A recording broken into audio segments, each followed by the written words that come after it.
नमस्कार। आज हम एक बड़ी दिलचस्प कहानी देखने वाले हैं। बंगला नंबर 17 बदला।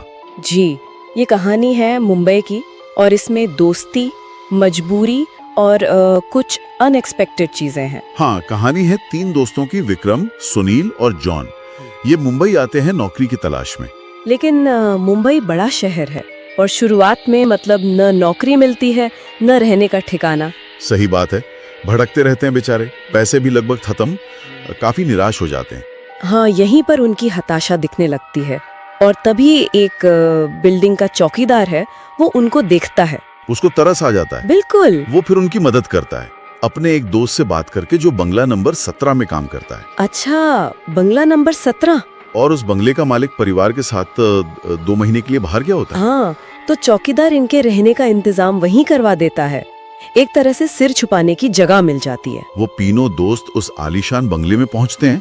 सोचिए, कहाँ सड़क पर भटक रहे थे और कहाँ ये बंगला। उनके लिए तो बहुत बड़ी राहत की बात थी ये, खासकर जॉन के लिए। जॉन क्यों? क्योंकि कहानी बताती है कि जॉन पहले भी मतलब काफी संघर्ष देख चुका था। वो जानता था कि जिंदगी आसान नहीं होती। तो ये राहत तो मिली, लेकिन नौकरी की तलाश वो अगले दिन भी जारी रहती है, पर कुछ हाथ नहीं लगता। और फिर आती है बंगले की पहली रात। यहीं से मामला थोड़ा अजीब होना शुरू होता है। हाँ, विक्रम के साथ आधी रात को वो उठता है तो खुद को बंगले के तहखाने में पाता है। तहखाने में, और वहां उसे एक औरत के रोने की आवाज सुनाई देती है। सोचिए, कितनी डरावनी सिचुएशन होगी, लेकिन फिर पलक झपकते ही वो वापस अपने बिस्तर पर होता है। उसके दोस्त इसे क्या समझते हैं? वो इसे बुरा सपना मानकर टाल देते हैं। कहते हैं थक गए होगे, टेंशन में होगे, इसलिए ऐसा लगा। अच्छा, पर क्या ये सिर्फ सपना था? क्योंकि अगली सुबह कुछ और होता है। हाँ, अगली सुबह जैसे ही वो बंगले से निकलते हैं, एक अनजान औरत अचानक विक्रम के सामने आती है और उसे एक चिट्ठी देती है।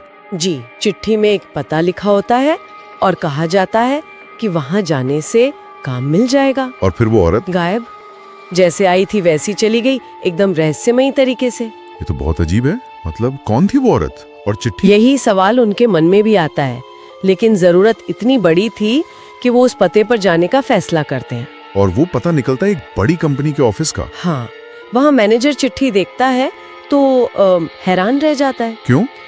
क्योंकि उस चिट्ठी पर कंपनी के मालिक के साइन थे और मालिक तो उस वक्त विदेश दौरे पर था। अरे, तो मैनेजर क्या करता है? वो ये समझता है कि ये लोग मालिक के कोई खास आदमी होंगे।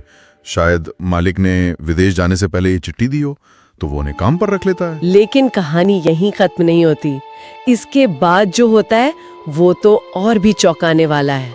बिल्कुल, विक्रम अचानक सीधे बॉस के केबिन की तरफ बढ़ता है, जैसे उसे पता हो कि कहाँ जाना है। और केबिन का दरवाजा तो लॉक्ड होगा, हाँ, पासवर्ड प्रोटेक्टेड। लेकिन विक्रम जाता है और वो पासवर्ड डाल देता है। दरवाजा खुल जाता है। वो पासवर्ड जो सिर्फ मालिक को पता था, विक्रम को कैसे पता चला? यही तो रहस्य है। मैनेजर ये देखकर और भी पक्का हो जाता है कि विक्रम जरूर मालिक का कोई बहुत ही करीबी आदमी है। विक्रम अंदर जाकर क्या करता है? वो सबको बाहर भेज देता है, दरवाजा अंदर से बंद कर लेता है। कुछ देर तक अंदर रहता है और बाहर सब हैरान। तभी मालिक का फोन आता है विदेश से। हाँ, मालिक का बड़े गुस्से में।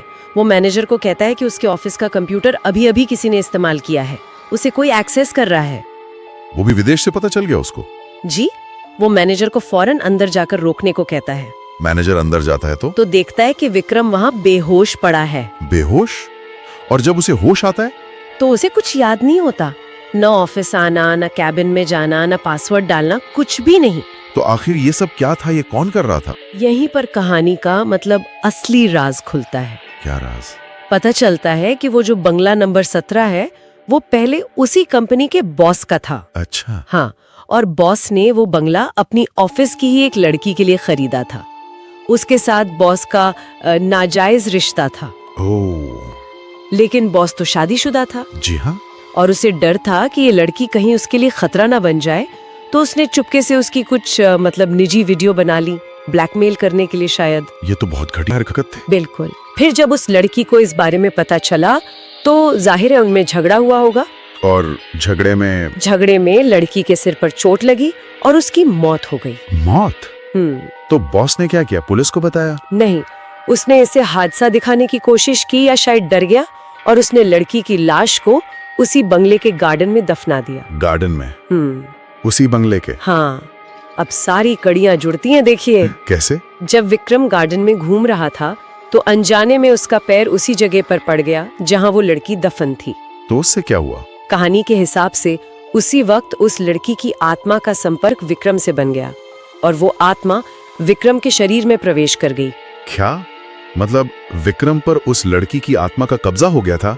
जी हाँ, यही वजह थी उसकी अजीब व्यवहार की। तहखाने में जाना, रोने की आवाज सुनना, वो शायद आत्मा की मौजूदगी का एहसास था। और ऑफिस में जो कुछ हुआ, वो पासवर्ड, कंप्यूटर का इस्तेमाल, वो सब उस लड़की की आत्मा ने विक्रम के शरीर का इस्तेमाल करके किया। अच्छा, तो आत्मा ने विक्रम को कंट्रोल करके ऑफिस पहुंचाया। हाँ, बॉस के कैबिन का पासवर्ड डाला, कंप्यूटर से वो वीडियो निकाले जो बॉस ने बनाए थे और उन्हें इंटरनेट पे वायरल कर दिया। बिल्कुल, अपना बदला लेने के लिए उसने बॉस की सारी काली करतूतें दुनिया के सामने ला दी। और इसी वजह से बॉस को विदेश में ही गिरफ्तार कर लिया गया।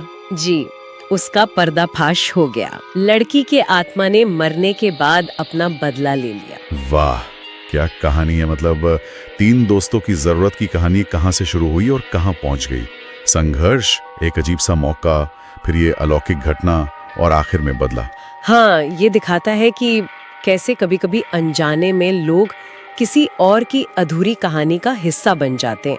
विक्रम, सुनील और जॉन तो बस एक ठिकाना ढूंढ रहे थे और वो एक प्रेत आत्मा के बदले का माध्यम बन गए।